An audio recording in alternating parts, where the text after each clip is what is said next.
1st of March. 1st of March is also reset day in EU, and what we get on reset day is yet another hotfix with some buffs. Some specs are getting buffed this week, so let's go over exactly what benefits we are going to get for Blood DK, Prot and Holy Paladin, as well as Elemental Shaman. Let's start with the tank side of the buffs for today.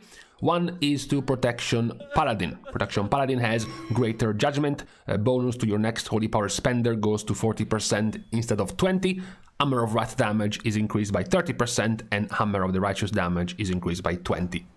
If you want to understand why, especially after the last day's videos about the growth of Protection Paladin and now starting to battle Protection Warrior for the best Mythic Plus tank, so you would be wondering, why are they buffing Prot Paladin if it's already one of the best, or soon to be the best tank in Mythic Plus? These buffs, TLDR, are just for, or mostly for, single target damage. As you can see here, this is your standard Mythic Plus key. You have a Prot Warrior doing more or less the same AoE damage of a Protection Paladin. So that's not really the problem for Prot. The problem is when you go and look at things like single target. You know, this is Croth on Algetar Academy, where Prot Warrior, for example, is roughly in the 20-ish% more damage range than a Prot Paladin. Then you have Vexamus, where Protection Warrior is in the 25+% more damage range than a Prot Paladin.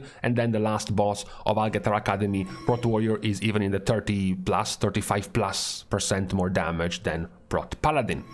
You can even look at the raid damage of tanks, the single target damage done to bosses, and that's the current situation for Prot Paladin. That's why these buffs are going specifically to single target damage to Protection Paladin, and somewhat of a same situation goes for Blood Death Knight, which is the other tank getting buffed this reset. 3% more damage to all of the abilities of Blood Death Knight. They are also towards the bottom of the damage done. Similar to Prot Paladin, their weakness is closer to being single target than being AoE damage. They are a little bit better when it comes to AoE, but they were still nonetheless towards the bottom of damage when it comes to tanks. The next buff touches another role, because the next buff is for healers, and this time is for Holy Paladin, which is one of the healer which has been mentioned the least when it comes to buffs. We have talked often about the buffs to Discipline Priest, the buffs to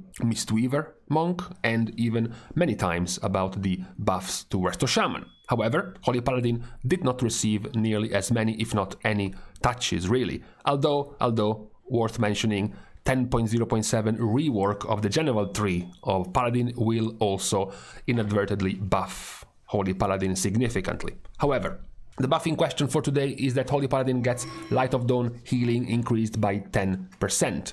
This is, good. It's good because Light of Dawn is already one of the most effective heals you have in your kit. Generally speaking, Holy Shock and Beacon of Light will make up for the rest of your healing. Beacon of Light, which will also benefit from Light of Dawn healing more. So this should be in the 4-ish% more total healing for a Holy Paladin.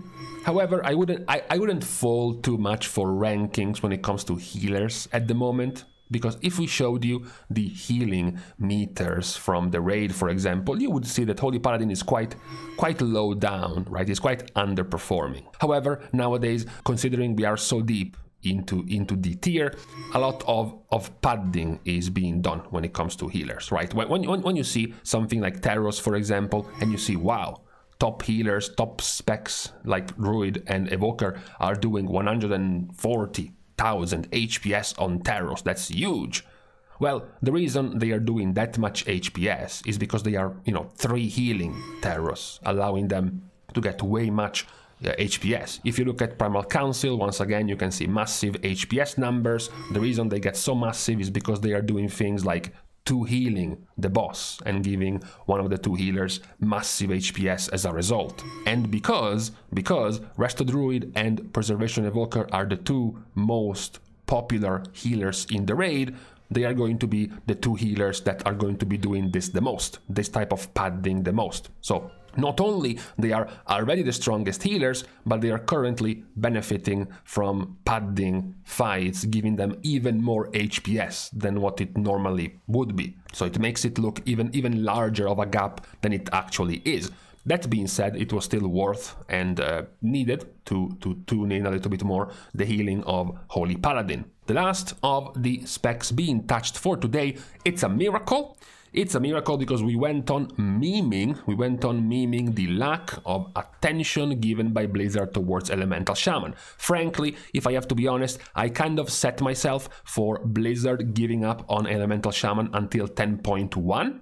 My thought was like, there is no way they can leave behind Elemental for so many weeks without a single mention. The only solution for this is that they are planning some type of Paladin-like, some type of Retribution Paladin-like rework for 10.1. That's why they are not going to touch Elemental in 10.0.5 or 10.0.7. However, we are getting a hotfix buff to Elemental. I'm going to curb your enthusiasm, Elemental players, almost immediately, because more or less half, or a bit over half, of these buffs are, at the moment, somewhat useless. As you can see here, the buffs are to Lightning Bolt, Lava Burst, Earth Shock, and Elemental Blast, so your spenders, and then Ice Fury and Frost Shock damage, as well as Frost Shock Maelstrom generation when you use Ice Fury. Now, as Blizzard is saying, they are trying to aim at improving Elemental's single target damage. At the moment, in the overall performance in the raid, Elemental has slipped all the way down to the second worst spec in the raid. Even if you start looking by particular damage profiles, for example, single target, like Taros, Elemental Shaman is 4th last in single target. If you look at a cleave fight with very often a couple of targets available, like Kurog, Elemental is dead last. The only fight, the only damage profile where they do somewhat okay, or even, decently, is Primal Council, with 4 targets where they can do perma AoE damage. With their Earthquake, the targets are all stationary, they can do very good damage with that, and they are in the top half of damage. That's basically the only profile available where they can shine. The current problem with these buffs is that at the moment, most of Elemental Shamans in most fights are going to be playing with the red build. The Lava Burst Overloads, Liquid Magma Totem, and Elemental Blast type of damage build.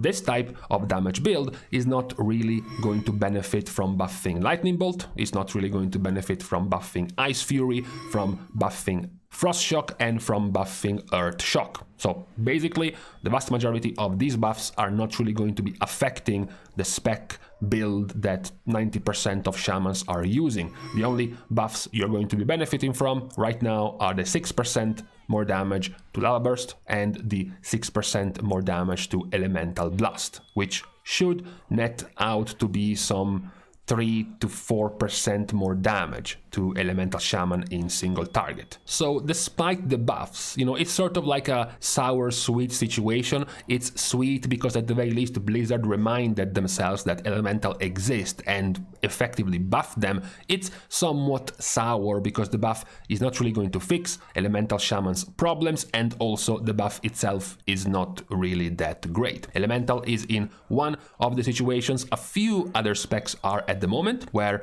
despite the plenty of variety and plenty of options given to you by the new talent system of Dragonflight, it's one of the specs which has to lose a ton of one type of damage to gain the other. So if they want to go for single target, they lose a whole lot of AoE. If they want to go for AoE, they lose a whole lot of single target. It's a similar problem other specs like, for example, Windwalker have at the moment, and a type of problem that other specs do not have. Specs that can function doing AoE, cleave, multi-target or single target with swapping maybe a couple of buttons, a couple of talents, and still do just fine. Elemental at the moment is not one of those specs, so their problems are deeper than just buffing a handful of talents individually. That is kind of the problem of Elemental Shaman right now. Still though, with this hotfix, at the very least, we do see Blizzard mentioning Elemental Shaman, so I would consider this overall still a win